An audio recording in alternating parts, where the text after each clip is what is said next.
a prestigious self-help organization, powerful celebrities, and a secret so dark it would shock the world. This is the story of NXIVM, spelled NXIVM, a group that promised personal growth but delivered something far more sinister. It's a case that asks the question, when does self-improvement become systematic abuse? And how did so many intelligent, successful people fall under the spell of one man? Welcome to the Mystery Docket, where we uncover the truth behind stories that changed lives forever. Today's case involves manipulation, coercion, and crimes that went on for decades, all hidden behind the facade of personal development. Fair warning: this story contains discussions of psychological manipulation, abuse, and sexual coercion. Viewer discretion is advised. Before we dive into the darkness, we need to talk about the people at the center of this story, because they weren't weak or naive. They were accomplished, intelligent individuals seeking to better themselves. Among them was India Oxenberg, born in 1991, daughter of actress Catherine Oxenberg. India was creative, ambitious, and searching for purpose in her early 20s. She had dreams of making a difference in the world and was drawn to organizations that promised personal growth. Then there was Sarah Edmondson, a successful actress and entrepreneur from Canada. Sarah was confident, business-minded, and looking to expand her potential.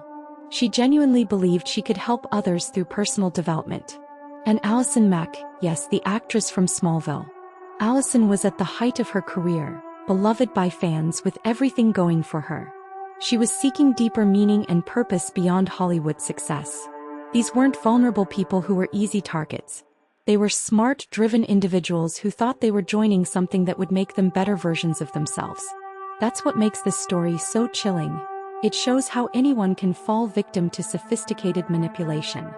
NXIVM was founded in 1998 by Keith Raniere in Albany, New York. On the surface, it looked like any other self-help organization.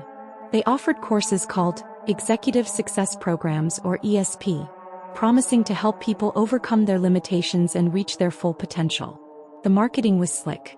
The testimonials were glowing. And the price tag? Expensive enough to make it feel exclusive and valuable. We're talking thousands of dollars for workshops that promised life-changing results. Raniere presented himself as a brilliant philosopher and scientist. He claimed to have one of the highest IQs ever recorded, a lie, as we'd later learn. He surrounded himself with successful women who would become his most devoted followers and, eventually, his recruiters. The organization had all the hallmarks of legitimacy: professional offices, celebrity endorsements, and courses that seemed based on real psychological principles. Nancy Salzman, a trained nurse and hypnotist, lent credibility as Raniere's business partner. Together, they built what appeared to be a thriving personal development empire.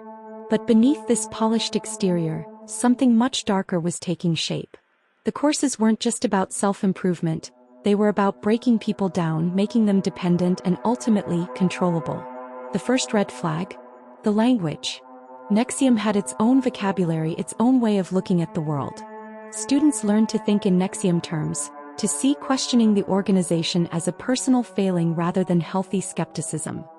At first, the warning signs were subtle. Students were encouraged to recruit friends and family, not unusual for a business built on referrals. But the pressure was intense. Your success in the organization was measured not just by your personal growth, but by how many people you brought in. Then came the time commitment. What started as weekend workshops became week-long intensives. Students were encouraged to take more and more courses, spending tens of thousands of dollars. When people questioned the cost, they were told that their resistance to investing in themselves revealed their ethical breaches. NXIVM speak for personal flaws. The organization began to consume people's lives. Students were encouraged to move to Albany to be closer to the source. Keith Raniere. They cut ties with family members who questioned their involvement. They handed over their careers, their finances, their entire identities to the organization. Sarah Edmondson later described how she felt like she was in a fog. She was working 16-hour days, recruiting for NXIVM, spending every penny she earned on more courses. When her family expressed concern, she dismissed them as suppressive, another NXIVM term designed to isolate members from outside influences. But the most disturbing red flag was Keith himself. Despite preaching about ethical behavior and personal responsibility, Raniere was having sexual relationships with multiple women in the organization, often simultaneously. He convinced them that these relationships were part of their personal growth, that being with him was an honor, a sign of their spiritual advancement. Women in NXIVM were taught that their value came from their willingness to please Keith. They competed for his attention, believing that proximity to him made them special. What they didn't realize was that they were being systematically groomed and manipulated. In 2015, something even more sinister emerged from within NXIVM. Keith Raniere created a secret subgroup called Dos Dominus Obsequious Sororium, which he told members meant Lord/Master of the Obedient Female Companions. This wasn't just another NXIVM program. This was something else entirely. DOS operated like a pyramid scheme of abuse. At the top was Keith, though his involvement was kept secret from many members. Below him were first-line masters, women who recruited other women to be their slaves. These slaves would then recruit their own slaves, creating a hierarchy of control and manipulation. Allison Mack, the actress from Smallville, became one of Keith's most devoted first-line masters. The woman who had once played a hero on television was now recruiting real women into what can only be described as sexual slavery. The initiation process was horrifying. Women were told they were joining a women's empowerment group. They had to provide collateral, embarrassing photos, damaging information about family members, anything that could be used to destroy their lives if they tried to leave. But that was just the beginning. During the initiation ceremony, women were held down and branded with a symbol they were told represented the elements. What they didn't know was that the brand contained Keith Raniere's initials. They were literally being marked as his property. India Oxenberg described the branding as the most painful experience of her life. She was told that the pain was part of her growth, that her screams were signs of weakness she needed to overcome. Other women held her down while she was branded without anesthesia, her skin burning with a cauterizing device. After being branded, the women became slaves. They were required to be available for sex whenever Keith wanted. They followed strict diets. Keith preferred very thin women. They couldn't have romantic relationships with anyone else. Their entire lives revolved around pleasing him and recruiting new victims. 4 years, NXIVM operated in plain sight while DOS remained hidden in the shadows. But secrets this dark don't stay buried forever. In 2017, Sarah Edmondson finally woke up. After years of devotion to NXIVM, after recruiting dozens of people into the organization, after defending Keith Raniere against all criticism, she was invited to join DOS. When she saw what DOS really was, when she realized that the organization she dedicated her life to was actually a sex cult, everything clicked into place. All those red flags she'd ignored, all those doubts she'd suppressed, suddenly made terrible sense. Sarah did something incredibly brave. She left. And she didn't leave quietly. Working with investigative journalist Frank Parlato, who had been exposing NXIVM for years, Sarah began speaking out. Her story, combined with Catherine Oxenberg's desperate pleas to save her daughter India, finally caught the attention of law enforcement. The FBI had been watching NXIVM for years, but building a case against a seemingly legitimate business is complex.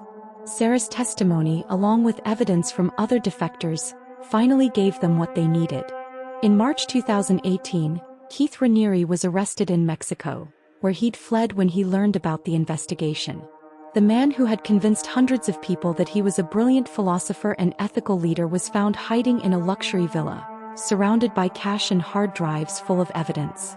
Allison Mack was arrested shortly after. Nancy Salzman and other high-ranking members followed. The organization that had operated for nearly 20 years was finally being held accountable. The trials that followed revealed the full scope of NXIVM's crimes. Keith Raniere was charged with racketeering, sex trafficking, forced labor conspiracy, and other serious crimes. The evidence was overwhelming. Prosecutors presented recordings of Keith discussing how to manipulate and control women. They showed the brand that literally marked women as his property. They brought forward witness after witness who described years of psychological and sexual abuse. Keith's defense team tried to argue that everything was consensual, that the women chose to participate in DOS. But the evidence told a different story, a story of systematic manipulation, coercion, and abuse. In June 2019, Keith Raniere was found guilty on all charges. The man who had once claimed to be working for the betterment of humanity was revealed to be a predator who had destroyed countless lives. His sentence: 120 years in federal prison. Allison Mack pleaded guilty to racketeering charges and was sentenced to 3 years in prison. Nancy Salzman received 3.5 years. Other co-conspirators received various sentences based on their level of involvement. But perhaps the most important outcome wasn't the prison sentences. It was the survivors who found their voices and began the long process of healing. Today, survivors of NXIVM continue to rebuild their lives. India Oxenberg, who spent years in the organization and was branded as Keith's slave, has become an advocate for cult awareness. Sarah Edmondson has written about her experience and works to help other survivors. The NXIVM case teaches us important lessons about manipulation and control. These weren't weak or gullible people. They were intelligent, successful individuals who fell victim to sophisticated psychological manipulation techniques. Cults and cult-like organizations often target people who are going through transitions, career changes, relationship endings, personal growth phases. They promise community, purpose, and answers to life's big questions. The warning signs are always there: isolation from family and friends, demands for absolute loyalty, punishment for questioning authority, and the gradual erosion of personal boundaries and identity. If you or someone you know is involved in a group that discourages outside relationships, demands unquestioning obedience, or asks for increasingly large financial commitments, please reach out for help. Organizations like the International Cultic Studies Association provide resources and support for those trying to leave controlling groups. The survivors of NXIVM showed incredible courage in coming forward, knowing they would face judgment and criticism for their involvement. Their bravery saved countless other potential victims and brought justice to those who had been hurt. The NXIVM case reminds us that manipulation can be incredibly sophisticated and that anyone can become a victim of psychological abuse.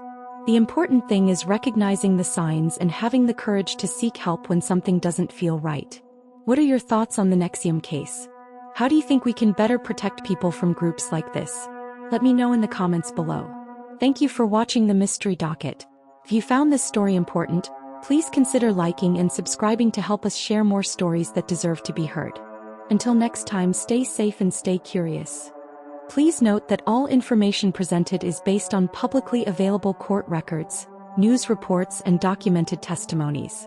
This content is for educational and informational purposes only. I am not responsible for any actions taken based on this information, and viewers should conduct their own research and consult appropriate professionals for any personal concerns.